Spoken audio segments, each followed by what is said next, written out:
I made a video talking about why the RAV4 sells so well in the United States. So that should give you an idea if you've already watched that video. But essentially, this is a good all-rounder, the RAV4, especially for 2022. Because I'll say this, in 2019 when I initially tested this vehicle, I wasn't a huge fan of it. There was a ridiculous amount of wind noise, like an obnoxious type of wind noise. It was just like this strange whistling effect coming from the driver's side window. That's no longer here. All you get now is a very subtle wind buffeting effect, which is totally normal for a vehicle of this class when you drive it at higher speeds, like 60 plus miles an hour. So I don't mind that. That's a good improvement right there. The other things, I think for 2022 especially, they have made the engine a lot quieter. Don't get me wrong, when you step on it, you still get a racket, but that's not anywhere near as bad as it was in 2019. Or 2020 for that matter, because I already did a review on the TRD off-road back in 2020. They've also improved the stability of the RAV4 at higher speeds. So again, you see how all these subtle improvements make a big change? That's kind of the Toyota Kaizen mentality, and it's true. All these little tweaks and changes have transformed this car into something that I can now confidently recommend to a family now.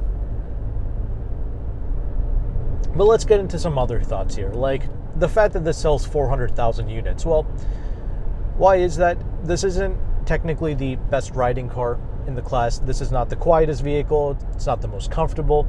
So why does this sell so well? Well, it's because it doesn't have to be best at everything. It just does everything well. It checks off the boxes for most families, and I think that's why it sells really well. Like when I say that this doesn't ride the best, that doesn't mean that this rides bad, okay? 99% of the time it rides great. It's just when you go over a very sharp bump, the vehicle kind of jiggles a little bit. You kind of feel it, you notice it, but that's about it. Something like a CX-5 Mazda might absorb that completely. A CX-5 Mazda might also be a little bit quieter than this because it utilizes double pane glass. Again, not really a big deal. A CR-V Honda might handle a little bit better than this, but that doesn't mean that this handles bad.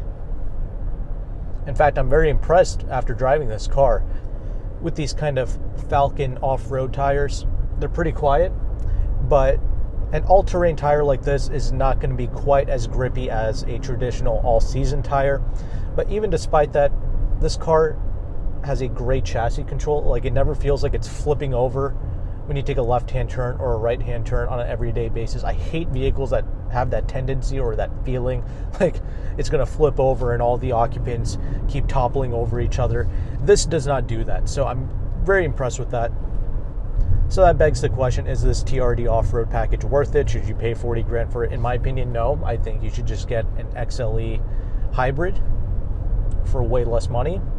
That gets way better fuel economy. But this has a purpose because it does look pretty cool. You can't deny that. It's kind of like a 4Runner that gets good fuel economy. Plus, if you live up north, you might find some benefit with this. I think it has like some TRD off-road springs on it. So if you do some light off-roading in your area, this could be beneficial. Plus the all-terrain tires could help you get through some of that slight off-road or some slight gravel a little bit better than a all-season tire. So if you live up north, it's something to consider, I suppose, or if you just like the way it looks.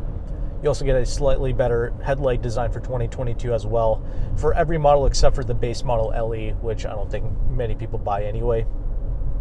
So for the most part, you can see that overall, this does a good job, mainly because of the improvements that Toyota has made over time. Other things to note, the brakes are a little bit spongy. I'm not really a huge fan of that. The engine makes a racket when you floor it. And is it quick? It feels quick. It actually feels quicker than what it really is. You notice how slow it is when you go to overtake somebody. So that's one of the things. But overall, day to day, it feels okay. It feels potent enough, but in reality, it's not that quick.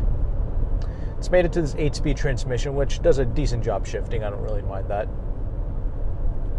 But it's the fuel economy that's most impressive. It's rated to get 25 in the city and 32 on the highway, and it'll absolutely do that. Actually, you can beat those EPA figures if you hypermile this, and you drive it like every other RAV4 owner, and that's going to be 15 miles an hour below the speed limit.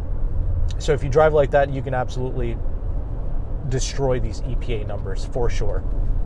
Other things to note: resale value, reliability, pretty much class leading, honestly. I mean, Toyota, this badge, right, is like the symbol of reliability for many. And it's true, these cars have a great track record, they just work, right? So you can put your faith in these cars.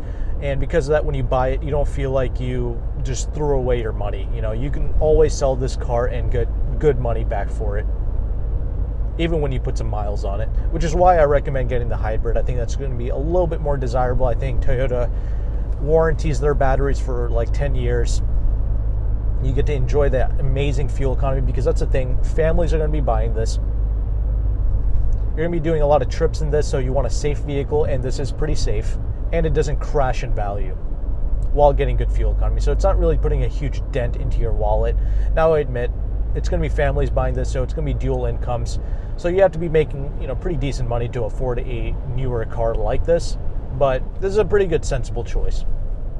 Now, the interior space, that's another pretty big highlight to the RAV4. It just works. Again, this is a far more ruggedized interior space. It's trying to go with that off-road theme, if you will. And it's good because these kind of leatherette seats, these fox leather seats, you can tell that it can withstand some abuse. Same thing with these kind of rubberized materials for the knobs and the switches here. Everything is going to be easy to clean, and it's going to be easy to use as well. Very ergonomic, simple to use. As I sit behind this Nissan Altima doing 5 miles an hour below the speed limit, I am getting 30 mpg right now, which is astonishing. Anyway, you step up to something like the XLE or the XLE Premium trim levels, which is about as high as you need to go. You get plenty of safety features that all work. It's not annoying. You have the blind spot monitoring here, automatic high beams, automatic headlights, Apple CarPlay, Android Auto. You have to plug your device in for it to work, but regardless, you have all those features here. You have a wireless charging pad, which doesn't really work. Every time the phone kind of moves around, it just keeps turning on and off the wireless charging. So that's kind of annoying, and it's not really that useful. You have a plethora of modes, which hardly do anything. Just keep it in the normal mode, it's fine. But you do have some all-wheel drive controls, which is cool. And the seats are reasonably comfortable. The bottom portion, where your tush goes, could be a little bit softer, but it's not terrible. What I do really like about these seats is the lumbar support. That is absolutely fantastic. Really helps out on a longer trip. One of the things I really like is the rear legroom. That's actually larger than most vehicles in this class, along with the trunk, although I think the Subaru Forester has a slightly larger trunk than this, but again, it goes back to this being a great all-rounder. It's big enough for most people, efficient enough, handles well enough. It just does everything well enough, and in some cases a little bit better than average. So that's going to make many people very happy, and the fact that it's a Toyota makes people extremely happy. Seating position is pretty much perfect. You also get that feeling that you're sitting up a little bit higher, which I think most SUV buyers want, and this provides you with that. So all in all, do I recommend this vehicle? Yes. Is it my favorite in the class? Not really. I personally like the CX-5 the most, especially a base model for like $26,000. I think that's kind of the way to go, especially since Mazda for 2022 is offering all-wheel drive as standard. So that's something to note there. And even though this makes more horsepower on paper, 203 horsepower, this doesn't necessarily feel much quicker than the CX-5 with 186 horsepower. Again, none of these cars are made for hot-blooded driving. This is a better box than the CX-5. I'll give you that. It's a little bit more utilitarian than the CX-5. But if you buy any one of these three vehicles, like the RAV4, the CX-5, the CR-V, and actually even the Hyundai Kia rivals now are pretty amazing. It just doesn't have the same trust as these Toyota Honda vehicles, mainly because they do keep catching on fire. That is a bit annoying, I do admit.